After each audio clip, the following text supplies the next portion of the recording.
Quero trazer uma palavra para você. Espero que você seja muito bem edificado, abençoado nessa noite. Vou pedir para o pessoal já soltar lá os slides para a gente seguir falando um pouquinho do que Deus tem para nós, o que Ele quer trazer para nós neste lugar, nesse momento. E eu gostaria que você estivesse com o coração quebrantado depois que você fez essa oração cantada conosco, em nome do Senhor Jesus, amém? Abra a tua Bíblia aí nesse texto que está no telão, Filipenses 4, versículo 8, se você quiser abrir o seu aplicativo também, acioná-lo, fique à vontade, seu tablet, aí na sua casa. Quero pedir licença para entrar também aí na sua sala, junto com os teus. Espero que você esteja aí sendo alcançado também pela misericórdia, pela graça, pela unção, pela presença do Espírito Santo.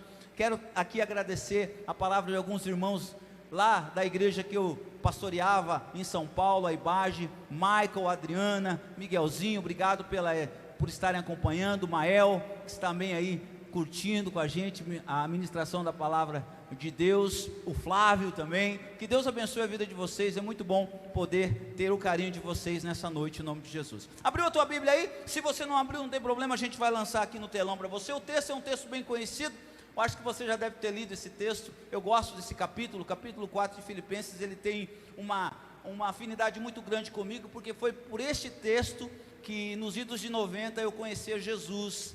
Foi quando eu ouvi o pastor Ronaldo Batista Leite pregando Filipenses capítulo 4, ele pregou todo o capítulo, e foi nessas palavras que estão aí. Inclusive eu ando com um versículo aqui na minha mão: tudo posso naquele que me fortalece. É um texto para mim muito profundo, muito rico e muito especial, porque fez e faz parte da minha vida, na minha conversão, e eu louvo a Deus por isso. Gosto demais desse texto, mas eu gostaria de destacar apenas o versículo 8, que é um versículo bem conhecido, é um versículo bem falado, bem citado por todos os cristãos. Diz assim o texto: finalmente, irmãos, tudo o que for verdadeiro, tudo o que for nobre, tudo o que for correto, tudo o que for puro, tudo o que for amável, tudo o que for de boa fama, se houver algo de excelente ou digno de louvor, pensem nessas coisas. Eu deixei destacado essa última frase porque é a partir dela que nós vamos refletir nessa noite um pouquinho sobre essa faceta, essa prerrogativa que todo ser humano tem, que é a capacidade de pensar. É impossível não pensar, Marcelo. Se eu falar, Marcelo, não pensa, você já vai pensar para não tentar pensar. Para de pensar aí, não vai conseguir. Esta característica, esse poder, é um dos atributos que Deus compartilha com o homem. Quando a Bíblia diz que o homem foi feito à imagem e semelhança de Deus, não é somente dos requisitos físicos, mas nas prerrogativas. E um dos poderes que Deus deu ao compartilhar essa imagem e semelhança com Deus é o poder de pensar. Então todo ser humano, ele não tem, não existe nenhum ser humano que não tenha essa capacidade. Você não vai conseguir fugir disso. Os pensamentos estão presentes na nossa vida o tempo todo, até quando você está dormindo, e eles estão lá, firmes, fortes, e são eles que fazem parte da nossa dinâmica. E é tão curioso esse negócio de pensamento, porque eles influenciam diretamente nas nossas vidas. Os pensamentos, eles surgem muitas vezes sem o controle próprio nosso. Como eu acabei de fazer essa brincadeira com o Marcelo, ao pedir para ele não pensar, ele já pensou. E isso é tão forte que você perde o controle. Quer ver uma coisa? Vaca amarela. Você já imaginou uma vaca amarela aí na sua cabeça? Não tem como você fugir disso. E existem algumas coisas nessa dinâmica de pensamento que nos fazem perceber o quanto que pensar faz parte da nossa vida. Por exemplo, existe uma coisa chamada gatilho de memória. É uma palavra, é um cheiro, é alguma coisa que acontece que te faz lembrar e pensar em alguma coisa que você não estava pensando alguns momentos atrás. E muitas vezes você não precisa ouvir algo direto àquilo. Eu posso falar qualquer palavra e você vai se lembrar de alguma coisa que aconteceu na sua vida. Quer ver uma coisa? Para os homens aí, ó, se eu falar assim para você, 7-1, o que você lembra? O que você lembra? China, a gente estava, cadê o China? A gente estava falando sobre isso hoje, né, pastor Edson? A gente estava falando sobre isso, 7-1, né? Meu Deus do céu, a gente já lembra daquele jogo lá no Mineirão entre Brasil e Alemanha, e aquela frase, virou passeio, vem na nossa cabeça, né? Isso é um gatilho de memória. Quando você ouve alguma coisa que te lembra de alguma coisa que aconteceu com você. Quando eu falo assim para você, ó, o primeiro beijo, você se lembra da pessoa que você deu o seu primeiro beijo, não tem como você fugir disso. É ou não é verdade? Quando provavelmente o Rochinha e a Lu ouviram assim, ó, eu os declaro marido e mulher, já na hora, na cabeça deles, vêm os pensamentos daquele momento que foi maravilhoso para a vida deles. São gatilhos de memória. Mas pastor, por que o senhor está falando de pensamentos? É porque esse texto que nós acabamos de ler, preste bem atenção, olha aqui para mim, esse texto está dizendo, ele está dando uma lista de coisas, para que eu e você precisamos pensar. Deus conclui essa parte do versículo dizendo o seguinte, tudo isso que eu falei, que é verdadeiro, que é bom, que é puro, que é nobre, que há louvor, pensem nessas coisas. Veja bem, Ele está dando uma ordem para mim e para você, Ele está pedindo para que eu e você filtremos aquilo que está habitando a nossa mente, mesmo você e eu sabendo que os pensamentos surgem sem que a gente queira, muitas vezes, Ele está nos orientando a filtrar, a passar esses pensamentos, por esse filtro que você acabou de ler aí juntamente comigo, mas estes pensamentos, eles geram em nós, independente se você conseguiu ou não controlá-los, colocar no lugar deles, eles geram em nós sentimentos. Você concorda comigo? Quando você pensa em alguma coisa, ele vai gerar em você algum sentimento. Quando eu disse para você, aí para o Rochinha, por exemplo, do dia em que foi perguntado, foi dito para eles, eu os declaro marido e mulher, ele teve algum sentimento, espero eu que tenha sido um sentimento bom. Não é bom? Não é, Lu? Não é verdade? Tomara que seja uma boa lembrança, não é verdade? Mas quando eu falo 7-1, o sentimento já é outro. E quando eu falo abuso sexual? E quando eu falo fofoca? Calúnia? Quando eu falo mágoa? Rancor? E quando eu falo faculdade? Quando eu falo pai? Quando eu falo mãe? Quando eu falo traição? Quando eu falo paz? O que essas palavras, quais são os sentimentos que vêm ao teu coração, à tua mente? Perceba que os pensamentos fazem parte da nossa vida, e a Bíblia, eu acho lindo isso, a Bíblia já vem falando sobre isso. Provérbios 23, versículo 7, diz, aquilo que o homem pensa e guarda em seu coração, isso ele se torna. Jeremias nos instrui a dizer, trazer à memória aquilo que nos dá esperança. E o apóstolo Paulo nos ensina, que se há louvor, se é puro, se é verdadeiro, pensem nessas coisas.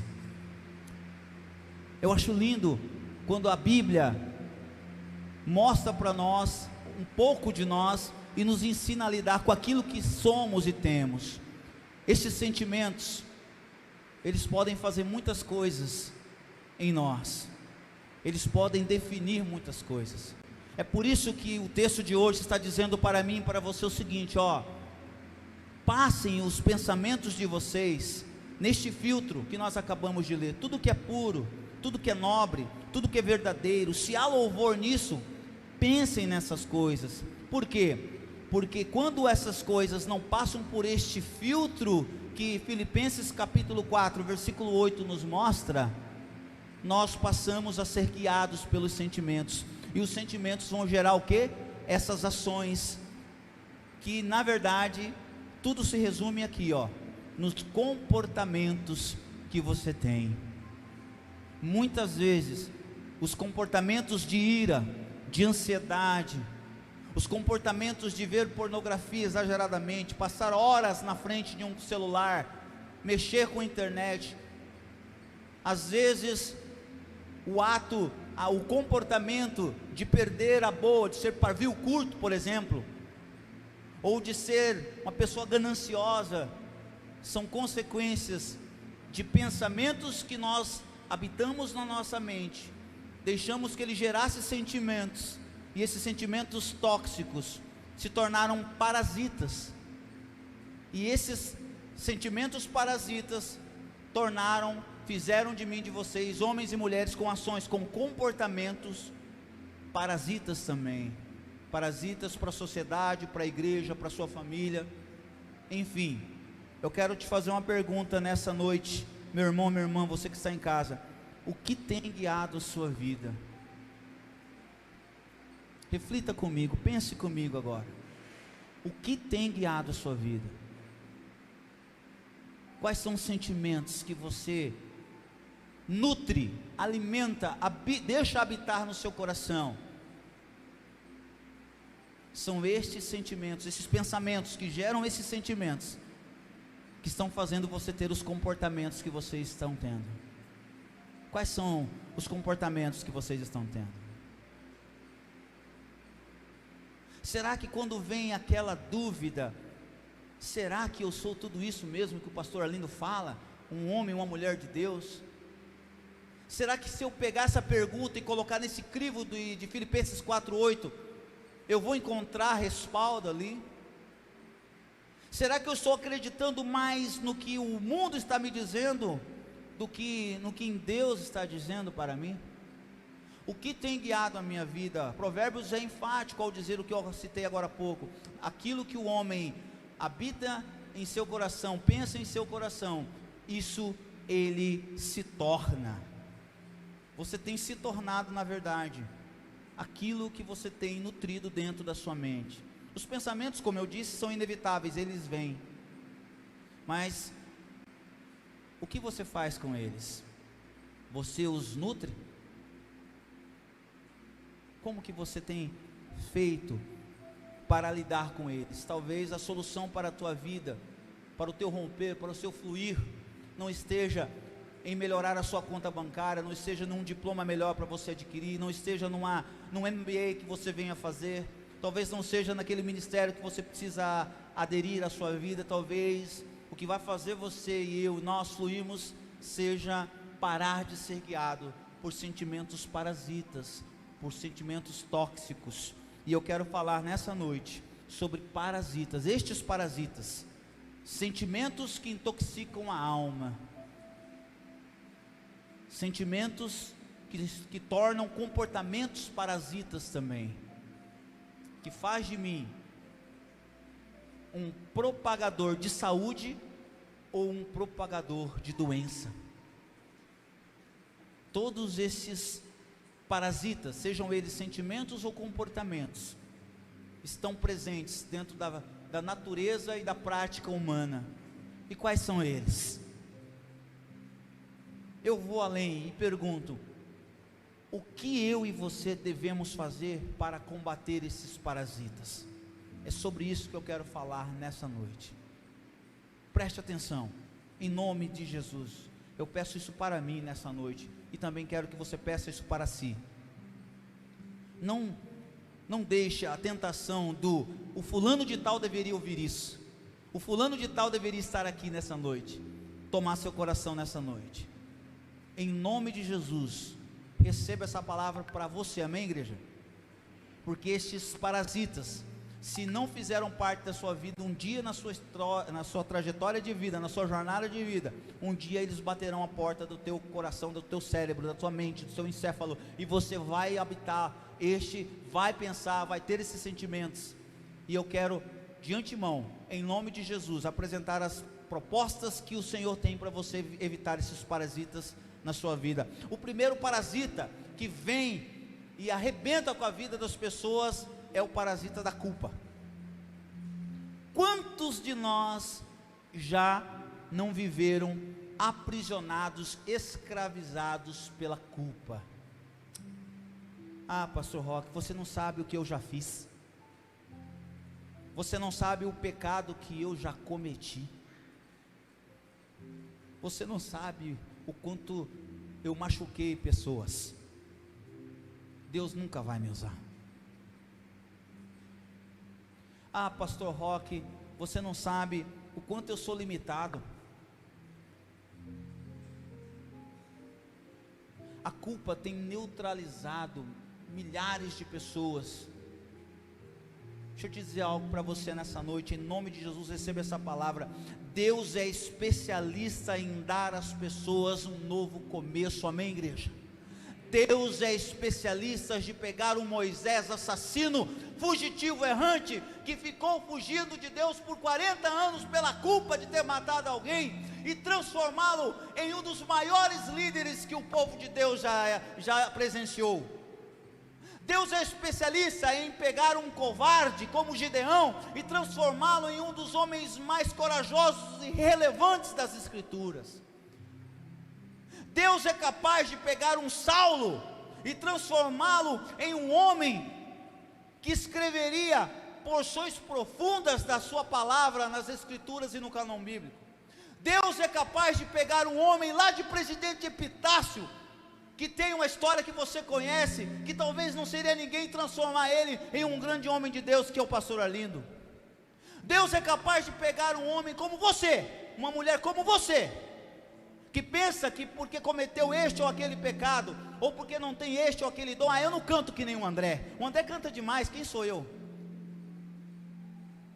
Mas ele é capaz de transformar você em um grande homem, em uma grande mulher de Deus. Quantos recebem essa palavra nessa noite, em nome de Jesus? Este primeiro parasita, ele vem sobre nós, e a cura para ele é simplesmente você aceitar o perdão de Deus, porque em João capítulo 3, está dizendo o seguinte, Jesus dizendo para Nicodemos: eu não vim para condenar o mundo, eu vim para salvá-lo.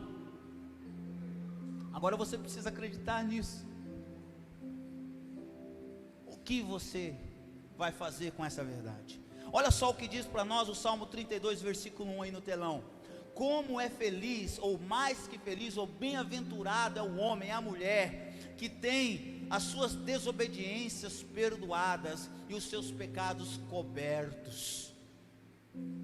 Você está perdoado em nome de Jesus Cristo. Ele te perdoou porque morreu na cruz e ressuscitou por você. Você recebe esse perdão? Então, em nome de Jesus, você que está em casa também, levante-se hoje dessas cadeiras e saiam por aquelas portas, e independente do que tenha acontecido na tua vida, saia daqui como a Bíblia te chama, mais que vencedor. Você pode aplaudir o Senhor por isso, em nome de Jesus.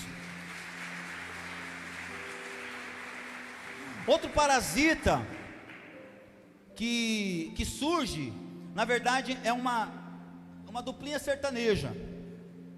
Deixa eu ligar aqui de novo. Não está passando aqui. Será que eu dei algum BO?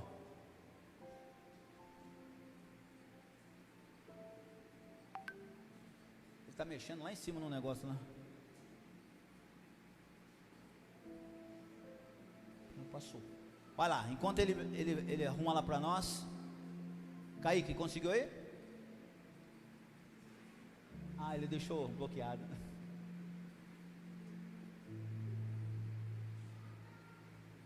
O próximo. Isso. Essa duplinha sertaneja aí, ó. Essa dupla de parasitas aí, ó. Raiva e rancor. Esses sentimentos, a raiva e o rancor, eles geram amargura e nos levam à morte.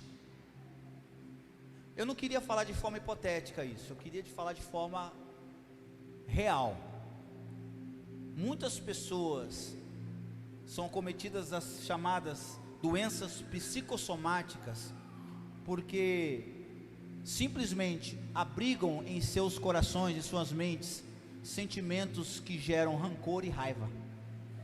Ah, mas é pecado ficar com raiva? Não, mas a Bíblia diz: não deixe o sol se pôr sobre a sua ira. A Bíblia diz: irai-vos, mas não pequeis. Mas muitas vezes nós acabamos guardando isso, e não sabendo lidar com a raiva, nós fazemos com que o rancor guie as nossas vidas. Deixa eu dizer algo para ti, a gente vai sentir essas duplinhas dentro de nós, não tem como você não sentir raiva em algum momento ou ficar rancoroso. A grande questão é não deixar que essa dupla sertaneja, essa dupla de parasitas guie os seus passos. Por quê? Porque gera morte. Muitas pessoas desenvolvem doenças, ficam ansiosas e até desenvolvem câncer. Por quê? Alimentam o rancor e a raiva. Olha só o que Jó capítulo 5 versículo 12 nos diz: ficar desgostoso e amargurado é loucura, é falta de juízo que leva à morte. Aí então surge uma perguntinha para nós: como nos livrar da amargura? Como tirar isso de nós? A resposta é direta e objetiva: o perdão. É a única solução, é o único remédio para você conseguir lidar. Uma vez que você já sabe que a raiva e o rancor sempre vão estar presentes nas nossas vidas, você precisa tomar uma decisão de perdoar. Efésios 4, versículos 31 e 32 diz-nos nessa noite: livrem-se de toda a amargura, indignação e da ira, gritaria e calúnia, bem como toda maldade. Sejam bondosos e compassivos uns para com os outros, perdoando-se mutuamente, assim como Deus perdoou vocês em Cristo Jesus. A solução é essa. Lembre-se, perdão não é um sentimento, perdão é uma decisão que você toma. É necessário decidir por esse caminho, porque senão os gatilhos de memória vão continuar ali assolando você, gerando os pensamentos tóxicos que gerarão os sentimentos nocivos. E estes sentimentos, se não tratados, se não colocados nos seus devidos lugares, se não houver uma gestão, se você não gerir esses sentimentos, eles é que vão gerir você, e você então será alvo. Aliás, você será o condutor de comportamentos que gerarão também coisas nocivas e tóxicas na vida das pessoas que estão ao seu redor. A solução eu apresento a vocês nessa noite: o perdão. Perdoar não é fácil. Não é. Irmãos, anotem essa frase: o perdão dói, mas cura. Você entendeu isso? O perdão dói, mas cura. Assim como um médico, né, Marissa? A gente tem que enfiar o bisturizinho lá, né? E aquilo dói pra caramba, né? Tá com anestesia, ela vai falar, mas depois vai acabar a anestesia. E aquilo vai doer. Tem que se mexer. Para mexer, para fazer o tratamento de canal, não é mesmo, Marcelo? Tem que colocar, tem que meter os aparelhos lá, e isso vai doer. Mas vai ter cura, em nome de Jesus. Outro parasitazinho terrível que existe na gente, e esse aí é um parasita inato, ele nasce com a gente, é o tal do medo. Olha só, o medo é outro parasita que, se eu deixar, ele tem as suas facetas positivas, ele nos alerta, ele faz parte da nossa dinâmica psíquica. Isso é bom porque ele nos alerta, ele nos faz prestar atenção nas coisas. Mas o medo, quando passa a dominar as nossas vidas, é que ele se torna um problema. Ele acaba fazendo com que eu e você vivamos escravizados. E eu vou te explicar na Bíblia daqui a pouco o porquê. O medo só é vencido pelo amor. O amor gerado por nosso relacionamento com Deus debela todo medo. Olha só o que diz 1 João capítulo 4 versículo 18, parte A: no amor não há medo, pelo contrário, o perfeito amor expulsa o medo. O versículo seguinte vai dizer o seguinte: porque o medo propõe castigo, e o amor, ele traz cura, ele traz restauração. E só tem uma maneira de você e eu vivermos a cura que esse amor proporciona. Primeiro, entendendo que Deus é amor, amém? Entendendo que o fruto do Espírito Santo é amor, amém? Entendendo que os 2 mandamentos que Jesus deixou é: ame a Deus sobre todas as coisas e o próximo como a ti mesmo. Então, para que você experimente deste amor que expulsa todo o medo e te livra da escravidão que o medo proporciona, você precisa se relacionar com o Deus que é amor. E eu não estou me referindo a rituais, a prática religiosa. Isso aqui que nós estamos fazendo, de congregar juntos, faz parte do amor. Mas eu não vim para a igreja para ganhar mais amor de Deus, é porque eu amo a Deus, eu venho para a igreja, amém?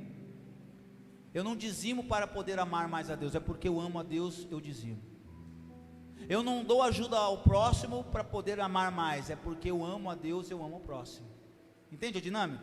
Tudo parte do relacionamento com Deus, tudo parte dessa dinâmica, tudo parte do seu assócio com Deus, tudo parte da sua vida íntima com Deus, onde você ouve a Deus e Ele te ouve, onde você busca a Deus e Ele se deixa ser encontrado por ti, porque Ele mesmo promete sua palavra: buscar-me-eis e me achareis, quando me buscardes de todo o vosso coração, e revelar-te-ei coisas que nem imagino. O Deus de amor e o Deus que é amor tem uma proposta de relacionamento. Jesus quebra essas barreiras religiosas e litúrgicas quando Ele diz: vós não sois mais meus escravos, sois meus amigos. Agora você precisa decidir se relacionar com Ele, para que o Espírito Santo gere em você esse amor, e esse amor expulse todo medo. Olha outro parasita, e este é muito atual, muito presente, existe desde que a humanidade é a humanidade, mas nos dias de hoje é o que mais se fala, o que mais está presente no meio de nós é esse aí, a ganância, ou o desejo materialista. Pastor, é errado querer ter um carrinho legal, ter uma condição, uma roupa bacana, se vestir bem, falar um idioma, ter uma conta bancária um pouco melhor. É errado essas coisas, pastor? É pecado? Não, não é pecado, fique em paz, não é isso que eu estou dizendo. Eu estou falando de ganância. Ganância é você querer além daquilo que você precisa, é você querer demais, você querer coisas que você está vendo que os outros têm, mas só porque você não tem, você quer, você fica ganancioso, e quanto mais tem, você quer. Você quer saber uma descrição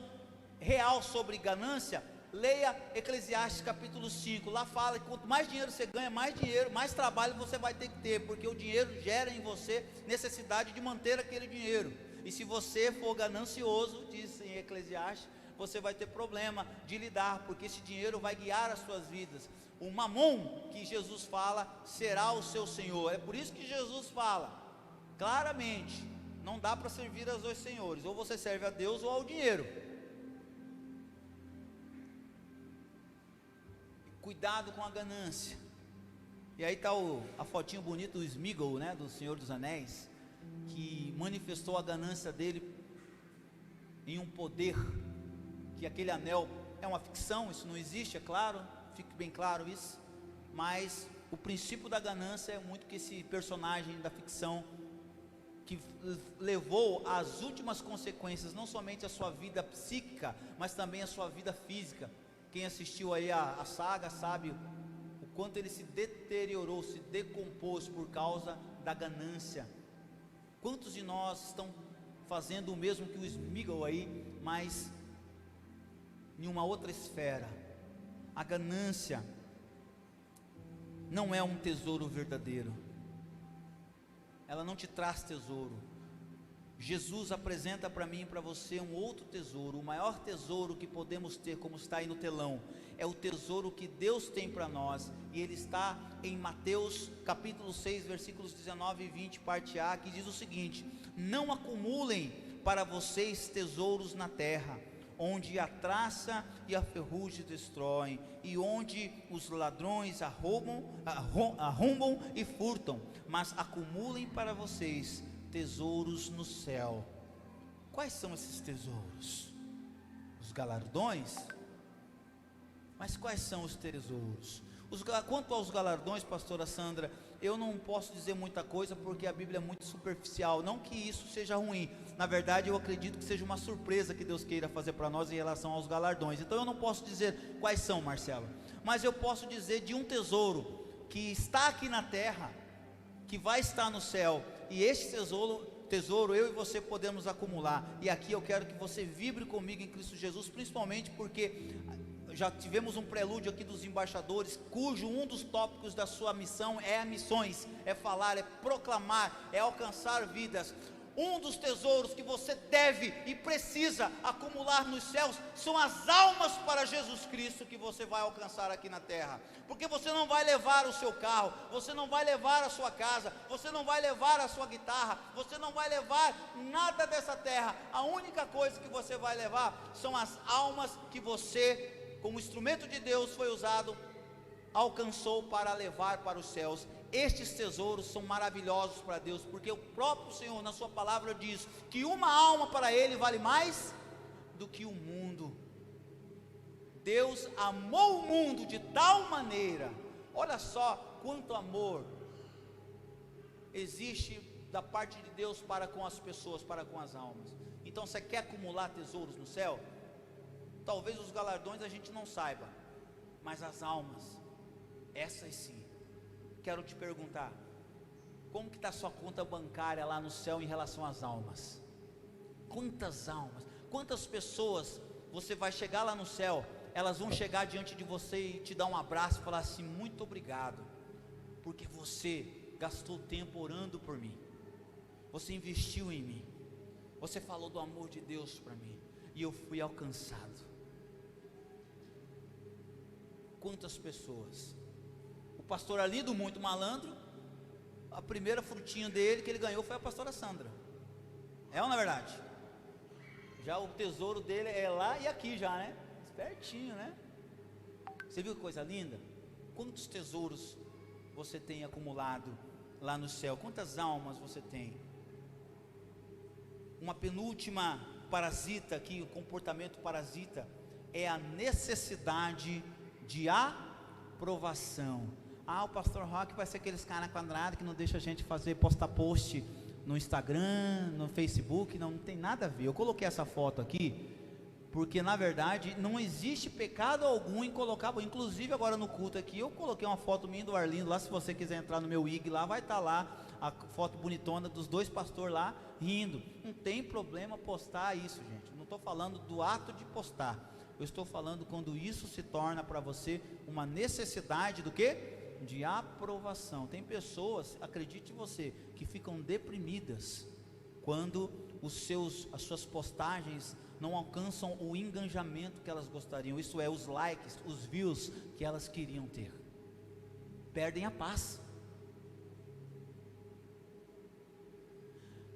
Indo para as práticas do cotidiano, quantas pessoas ficam decepcionadas com igrejas, com pastores, porque elas simplesmente não dão, por alguma razão, ou não tem, por alguma razão, alguma oportunidade dentro da igreja. Não tem problema você ficar chateado quando você não é reconhecido, isso é ruim, é verdade. O problema é quando você deixa que essa coisa aconteça na sua vida por causa de uma necessidade de aprovação. O famoso tapinha nas costas. Ser elogiado é muito bom, e quem não gosta? Quem não gosta? Eu gosto.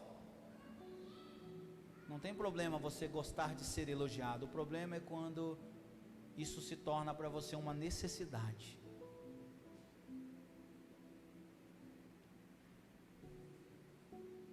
Isso acontece porque você e eu tentamos agradar a todos, e nós sabemos que isso é impossível.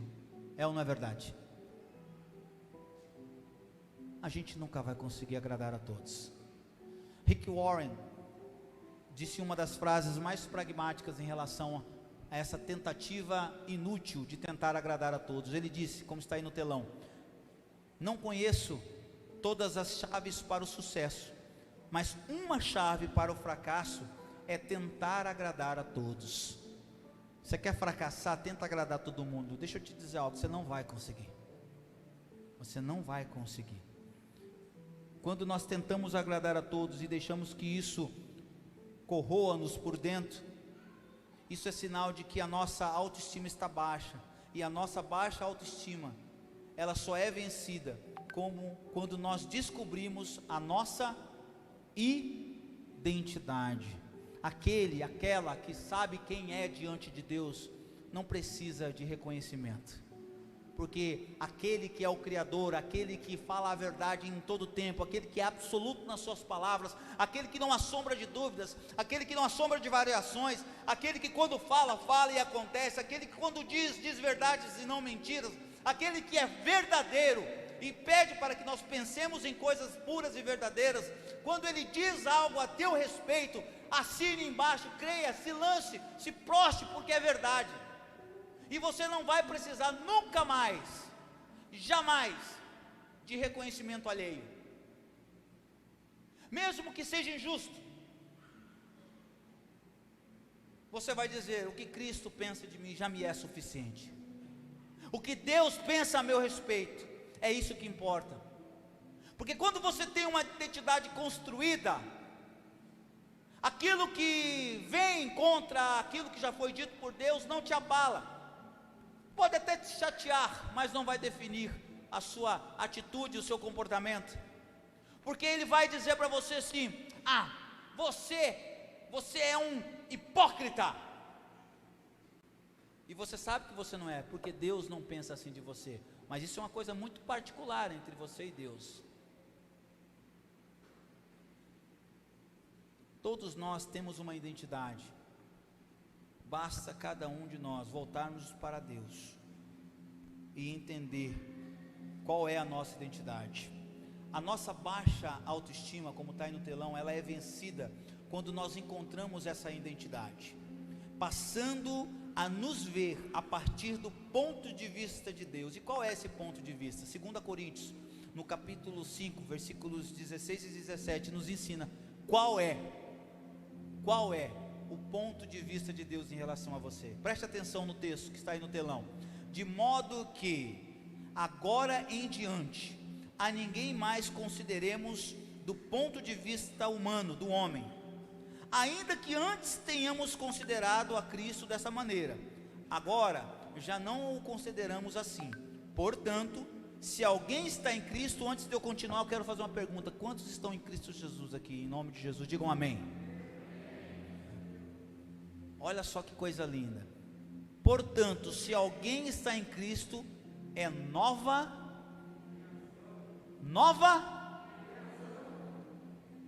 Então você está em Cristo. Então você é uma nova criação. As coisas antigas já passaram, eis que surgiram coisas novas. Ou algumas versões dizem: eis que tudo se fez novo. Está aqui o começo, o pontapé inicial para você buscar a sua identidade. Primeira coisa que você precisa dizer para Satanás e para o seu coração enganoso: eu estou em Cristo Jesus, logo sou uma nova criatura. Você pode aplaudir o Senhor por isso, em nome de Jesus?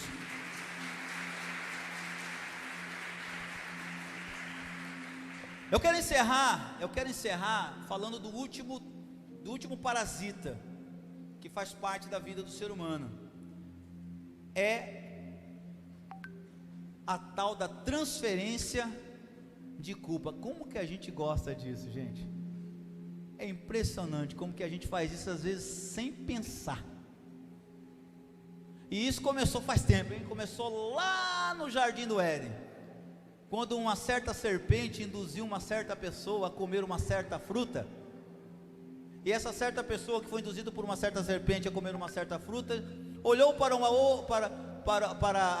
outra certa pessoa, então ele ofereceu. E essa outra pessoa, em vez de assumir a culpa, o que ela fez? Não foi assim que Adão fez? Olha, foi a mulher que o Senhor me deu. E a Eva? Foi a serpente. Você entende que isso acontece até hoje? É impressionante como é difícil alguém assumir a culpa. Nós sempre estamos colocando a culpa nos outros. E você achando aí que é só o Bolsonaro que recebe a culpa de tudo que acontece de ruim nesse Brasil, né? Todo mundo é vítima disso. E deixa eu te dizer uma coisa: eu e você, se a gente não tomar cuidado, a gente faz isso o tempo todo. Eu tenho vida sedentária porque eu não tenho tempo para ser fitness. Eu sou fitness, mas na verdade eu não queria ser assim, eu queria ser assado. Você percebeu isso? Ah, eu não tenho tempo, eu não posso fazer terapia porque eu não tenho tempo para fazer terapia, e terapia é caro, né, Grazi? O pessoal fala isso. Ah, eu não vou falar com o pastor sobre o problema que eu estou tendo lá em casa porque, não vou incomodar o pastor. E outra coisa, o pastor não vai fazer nada.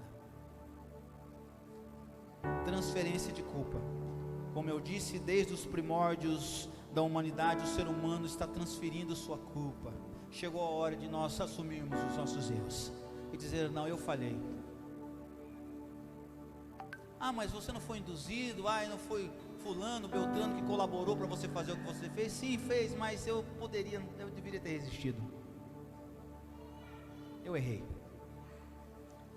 Olha só o que aconteceu lá em Gênesis. Disse o homem: foi a mulher que me destes por companheira, que me deu o fruto da árvore e eu comi. O Senhor então perguntou à mulher: que foi que você fez? E ela respondeu: foi a serpente que me enganou e eu comi. Transferência de culpa. Transferência de culpa. Para vencer a transferência de culpa, nós precisamos começar pelo arrependimento. O evangelho pregado não começa dizendo Jesus te ama, como a gente pensa. Pregar o evangelho não é apenas pegar um pedaço de papel e sair na rua com um panfleto na mão e dizer Jesus te ama. Pregar o evangelho, como Jesus começou, é dizer: arrependam-se, porque é chegado o reino de Deus. A porta de entrada para a salvação começa com arrependimento. Começa com renúncia.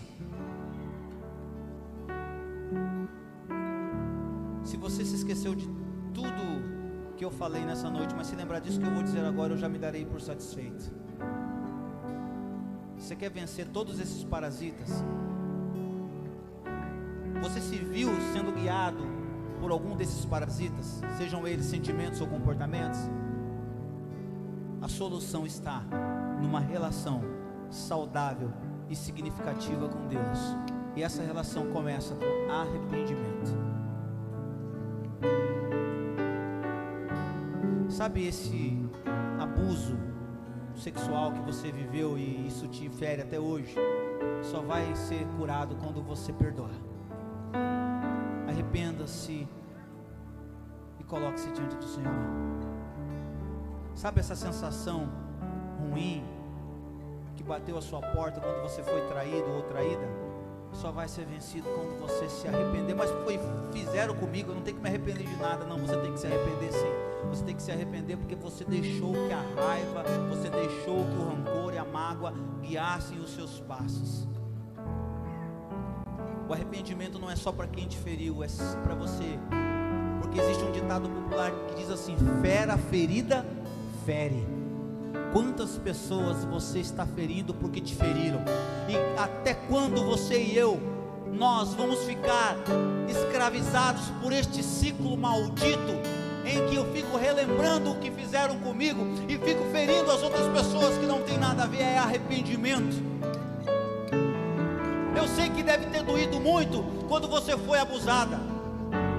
Eu sei que deve ter doído muito quando teu marido te bateu. Eu sei que deve ter doído muito quando você não foi reconhecido.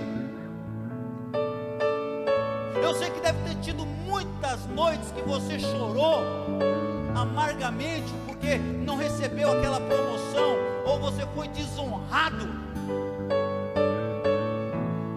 Deixa eu dizer algo para você. O Senhor quer te dar uma oportunidade nessa noite, de te dar uma nova história. E eu e você, nós precisamos, em nome de Jesus, construir este relacionamento com Deus. A única maneira de desintoxicar a nossa alma desses parasitas é o relacionamento com Deus de forma real e não religiosa. A religiosidade mata. Nós precisamos nesta noite nos humilhar, nos render. Nós precisamos confessar. Pare de olhar para o que fizeram com você e olhe para o Cristo que está além das ondas. Pare de se torturar orar, trazendo à memória as coisas ruins. Neste lugar,